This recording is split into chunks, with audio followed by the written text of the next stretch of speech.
Assalamualaikum warahmatullahi wabarakatuh. Perkenalkan, nama saya Desi Febrianti dari Prodi Hukum Tata Negara kelas K.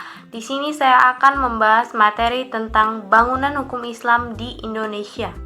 Materi yang pertama yaitu Divine Law dan Man-Made Law sebagai teori hukum.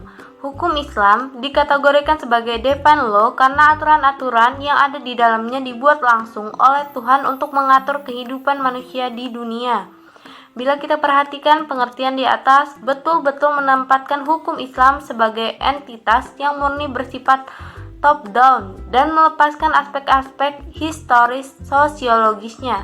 Sebagaimana yang dapat kita pahami pula dari kutipan di bawah ini, yang berupa konsep hukum menurut usul fikih, pada dasarnya terletak di atas pandangan bahwa hukum itu bersifat keagamaan. Sejak periode paling awal sejarah Islam, hukum telah dipandang sebagai keluar dan merupakan bagian dari syariah. Adapun syariah, sebagaimana telah dijelaskan, adalah pola tingkah laku manusia yang diatur oleh Allah Subhanahu wa Ta'ala. Konsep hukum seperti itu sejalan dengan pandangan bahwa hukum itu harus bersumber langsung atau tidak langsung dari wahyu Tuhan, yaitu Al-Quran, dan penjelasannya dari Nabi Muhammad SAW yang disebut sunnah. Bila kutipan di atas dikaitkan dengan politik, maka itulah yang disebut dengan nomokrasi negara Islam. Sifat nomokrasi negara Islam menunjukkan kepercayaan terhadap supremasi hukum suci yang menjadi sumber otoritas pemerintahan. Peraturan suci seperti secara inherent memiliki karakter supranatural dan yang luar biasa atau supernatural and extraordinary karakter. Ikatan-ikatan penyatuan antara agama dan negara dan supremasi hukum suci berasal dari kehendak Tuhan secara bersama-sama menegaskan kembali kewajiban seperti hamba untuk taat kepadanya. Menurut Haduri, warga negara Islam adalah hamba Allah dan hukum-hukumnya adalah hukum suci. Karena ia berasal dari Allah Subhanahu wa Ta'ala, tidak diterapkan oleh manusia. Hukum suci seperti itu adalah pasti benar dan manusia hanya bisa mematuhi karena Allah Subhanahu wa Ta'ala lebih mengetahui dari otoritas maupun terhadap kebutuhan-kebutuhan hambanya. Dalam menaati hukum, manusia menyadari akan tujuan-tujuan agamanya karena hukum dalam Islam memiliki karakter sebagai sebuah kewajiban religius. Pada waktu yang sama, ia juga memberikan dukungan politik bagi agama Islam.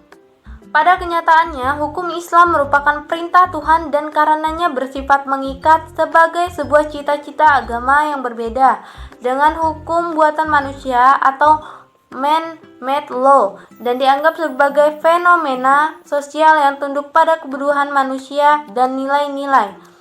Karena alasan itulah, hukum dalam pandangan pemikiran Muslim pada kenyataannya bukanlah termasuk kajian yang independen dan empiris. Sebagai implikasi dari kedua faktor tersebut, yakni sifat sucinya dan ikatan yang kuat dengan tradisi-tradisi lama, hukum Islam berkembang menjadi sebuah hukum yang statis, yang bisa dianggap menjadi penghalang bagi terjadinya perubahan. Materi selanjutnya yakni perkembangan hukum Islam di Indonesia.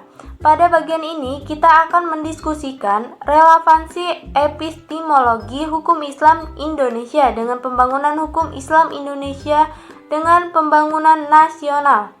Namun, sebelum kita lebih jauh membahas persoalan tersebut, terlebih dahulu sebaiknya kita mengetahui apa yang dimaksud dengan hukum nasional.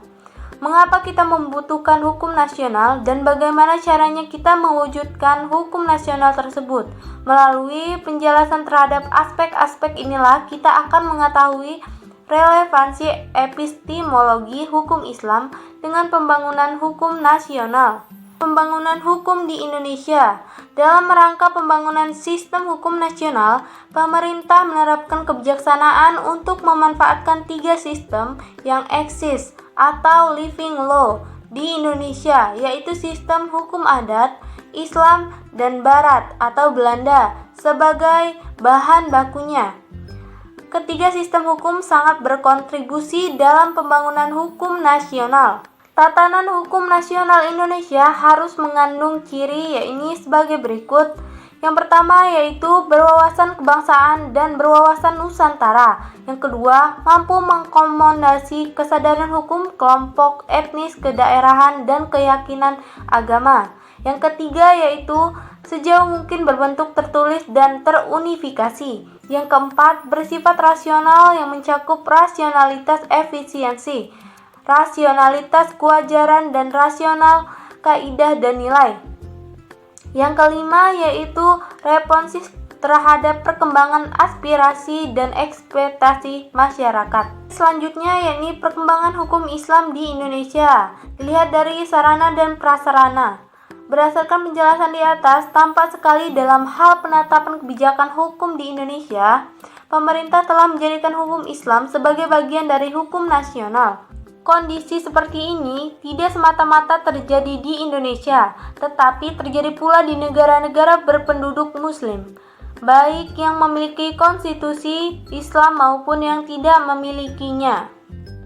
Sebagai sebuah sistem hukum atau bagian dari sebuah sistem hukum, ia mempunyai teks tertulis dalam bidang-bidang yang dicakupnya, memiliki lembaga peradilan sesuai tingkatan-tingkatan yang diperlukan, dan mempunyai alat penegak hukum untuk menjalankannya. Sekian materi yang dapat saya sampaikan, kurang lebihnya saya mohon maaf. Wassalamualaikum warahmatullahi wabarakatuh.